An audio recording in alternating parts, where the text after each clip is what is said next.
Why would a president who threatened to wipe out a whole civilization 5 days ago suddenly consider flying to Pakistan to sign a peace deal he claims is already done? April 17, 2026, President Trump tells Bloomberg most of the main points are finalized. It'll go pretty quickly. Asked if he will travel to Pakistan to sign, he says, "I may."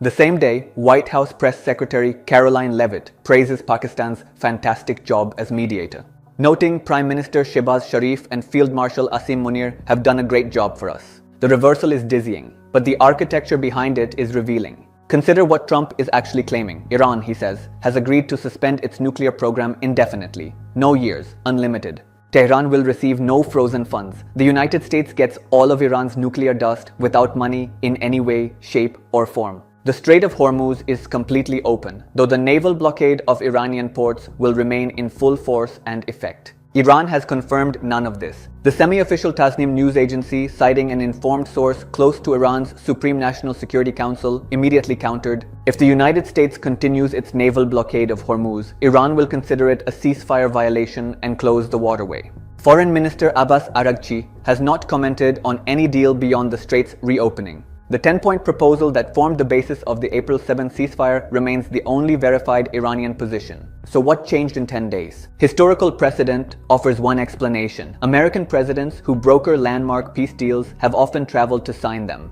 Woodrow Wilson spent 6 months in Europe negotiating the Treaty of Versailles in 1919, work for which he received the Nobel Peace Prize. Jimmy Carter mediated the Egypt-Israel Camp David Accords in 1978, winning the same prize in 2002. Richard Nixon opened China via Pakistan in 1972, using Islamabad as the back channel for a transformative diplomatic breakthrough. Trump knows this history. He has openly coveted the Nobel Peace Prize. A signing ceremony in Pakistan would place him in this lineage, transforming a chaotic war into a statesman's legacy. But legacy requires substance, and the substance remains contested. The verified numbers tell a complex story. According to Special Envoy Steve Witkoff, Iran possesses approximately 460 kilograms of 60% enriched uranium.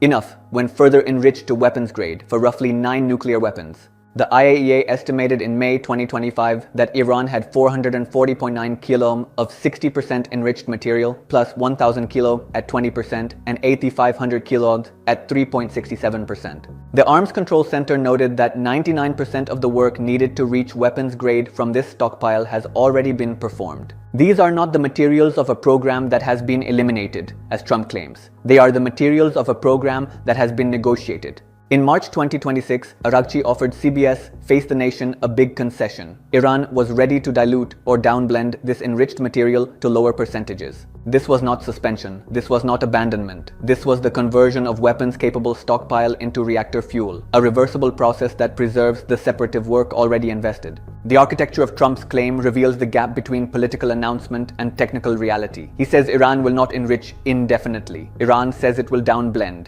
He says America pays nothing. Iran expects sanctions relief. He says Hormuz is open. Iran says the blockade must end or the strait closes. A signing ceremony in Islamabad cannot resolve these contradictions. It can only stage them. Pakistan's role as mediator is genuine and verified. The Islamabad Accord produced the April 7 ceasefire. Prime Minister Sharif and Field Marshal Munir have hosted multiple rounds of talks, but mediation is not guaranteed. The mediator facilitates. The parties must still agree. And if Iran has not publicly accepted Trump's terms, if the 10-point proposal remains the operative framework, then the president's claim of a mostly complete deal may be premature announcement, not accomplished fact. The historical pattern of presidential travel for peace is real. Wilson, Carter, Nixon all used personal diplomacy to seal agreements prepared by others. But they traveled after the deal was done, not to make it appear done. Trump's potential Pakistan visit risks reversing this sequence. The ceremony before the signature, the announcement before the acceptance, the legacy before the achievement.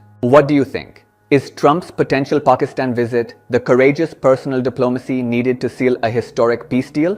Or is it theater designed to claim victory before the terms are actually agreed, risking a collapse that exposes both American credulity and Iranian leverage? Drop your thoughts below.